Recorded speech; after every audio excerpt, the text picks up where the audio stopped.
Beberapa tahun lalu, Paus Fransiskus menetapkan setiap tahun di hari Minggu biasa yang ketiga, gereja merayakan hari Minggu Kitab Suci.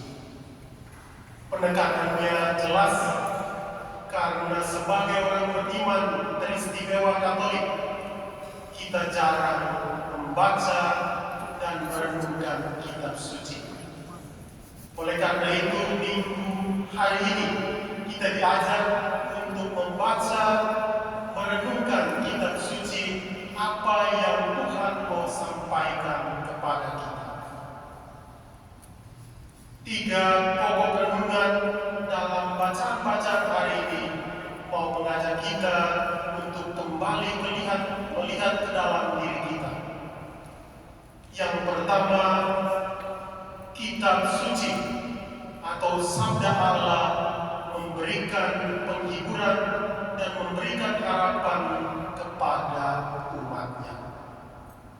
Yang kedua, Sabda Allah menggerakkan setiap umat beriman untuk membangun relasi yang baik, membangun satu komunitas yang dilandasi oleh cinta kasih.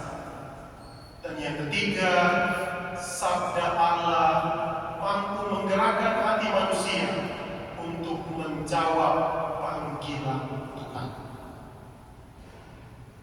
Dalam bacaan pertama dan dalam bacaan Injil hari ini kita mendengarkan 2 tempat yang dikatakan berulang kali, yaitu Naftali dan Zebulon.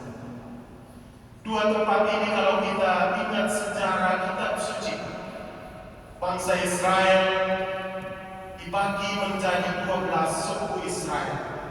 12 suku Israel diambil dari nama anak-anak dari Yakub. Kemudian 12 suku Israel ini terpecah menjadi 2 kerajaan. Yang pertama, kerajaan utara yang terdiri dari 10 suku Israel, dan yang kedua terdiri dari 2 suku Israel, yaitu Benyamin dan Yehuda. Naftali dan Zebulon ini termasuk dalam kerajaan utara, dan pada masa itu kerajaan utara didiami oleh suku Asyur. Kerajaan Asyur menghancurkan segala suku di kerajaan utara, dan bangsa Asyur membawa orang-orangnya untuk tinggal di tempat tersebut. Mereka menikah dengan orang-orang Yahudi, dan anak-anak mereka menjadi hak. Sebelahnya orang Yahudi, sebelahnya orang asing. Oleh karena itu, di suku utara, di kerajaan utara, mereka punya ibu kota yang namanya Samaria.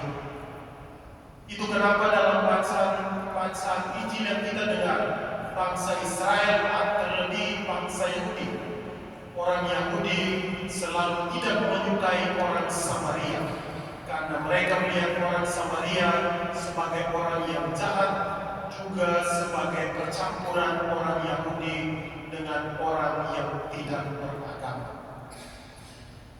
Situasi ini menimbulkan ketidaknyamanan dan menimbulkan penindasan yang dialami sendiri oleh 10 suku Israel. Dalam situasi kegelapan yang mereka alami, Nabi Yesaya muncul dan memberikan peneguhan sekaligus memberikan harapan bahwa di antara mereka yang mengalami kegelapan, mereka akan melihat terang, dan terang itu hanya akan terjadi kemudian 700 tahun kemudian. Terang itu dibawa oleh Kristus sendiri. Oleh karena itu dalam bacaan Injil hari ini kita dengar kenapa Yesus ketika memulai pewartaan sabda Allah, dia memulainya di tanah Galilea, tepatnya di 2 tempat ini, Zebulon dan Naftali. Itu menggambarkan bahwa apa yang telah dikatakan oleh Nabi Yesaya 300 tahun yang lalu digenapi oleh Yesus sendiri ketika Ia yang adalah cahaya memberikan cahaya dan terang kepada bangsa-bangsa itu. Oleh karena itu, kalau kita merenungkan bacaan pertama hari ini, jelas bahwa sabda Allah yang kita dengarkan memberikan penghiburan sekaligus memberikan pengharapan kepada orang yang mau mendengar. Yang kedua, sabda Allah menggerakkan hati manusia untuk membangun komunitas yang penuh cinta kasih. Dalam bacaan kedua hari ini kita dengar bagaimana umat pada saat itu mengalami perpecahan. Ada yang mengklaim dirinya saya milik Paulus, ada yang mengklaim dirinya saya milik Apolos, ada yang mengklaim dirinya saya milik Kefas, dan ada yang mengklaim dirinya saya milik Kristus. Oleh karena itu Santo Paulus mengajak bukan soal pembaptisan yang kita terima, namun kita dipanggil untuk mewartakan kabar gembira. Injil adalah kabar gembira dan kita mesti mewartakan kabar gembira itu kepada sesama kita. Saya ingat beberapa hari yang lalu saya ada makan-makan bersama beberapa umat dari paroki lain. Mereka anggota lektor dari paroki yang cukup besar dan cukup ternama. Lalu dalam percakapan ada yang mengatakan kelompok mereka yang terdiri dari 30 orang sedikit mengalami perpecahan. Pertama, karena apa? Yang sudah dulu menjadi ketuanya sudah turun. Kemudian dia tidak puas. Dia masih mau mencari pangkat dan jabatan. Oleh karena itu dia berusaha untuk mempengaruhi ketua yang baru. Yang terjadi ada banyak perpecahan karena dia mencoba untuk mengatur bagaimana anggota ini harus menaati aturan ini, aturan itu, dan banyak anggota yang tidak puas. Lalu dalam percakapan itu seorang ibu yang suaminya bukan Katolik dia mengatakan, suami saya sebenarnya mau belajar agama, tetapi melihat situasi yang terjadi, dia mengatakan ini mungkin bukan komunitas saya.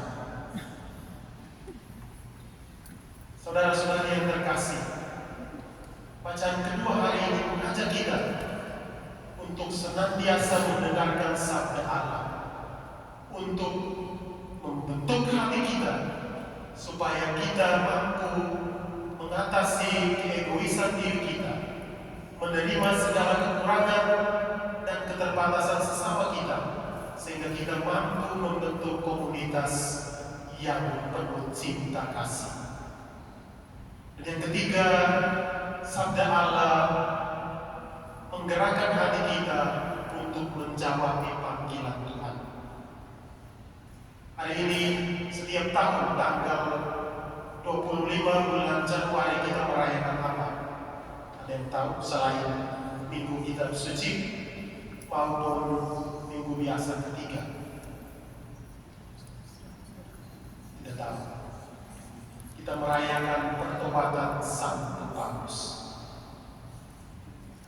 Santo Paulus ketika ia dipanggil oleh Yesus yang telah bangkit di Damaskus, Yesus mengatakan, Saulus, Saulus, mengapa engkau menganiaya aku?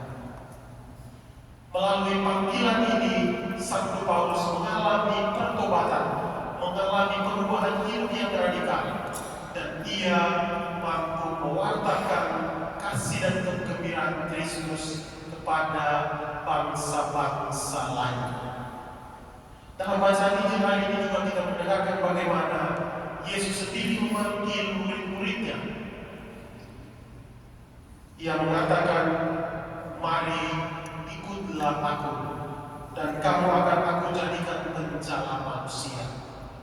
Suatu ajakan yang sederhana, mari ikutilah aku, tetapi merubah segala kehidupan para muridnya. Para murid meninggalkan segala sesuatu dan mengikuti Yesus. Kita pun dipanggil untuk meninggalkan segala yang masih terikat dalam kehidupan kita, supaya kita mampu menjawab panggilan dan cinta Tuhan. Rekan dan saudara-saudara yang terkasih, dalam minggu biasa ketiga ini, dalam minggu Sabda Allah ini, kita diajak untuk kembali merenungkan 3 pokok utama ini. Masih ingat? Saya sudah ulang berkali-kali. Saya masih ingat. Yang pertama, Sabda Allah membawa pengharapan dan penghiburan kepada umatnya.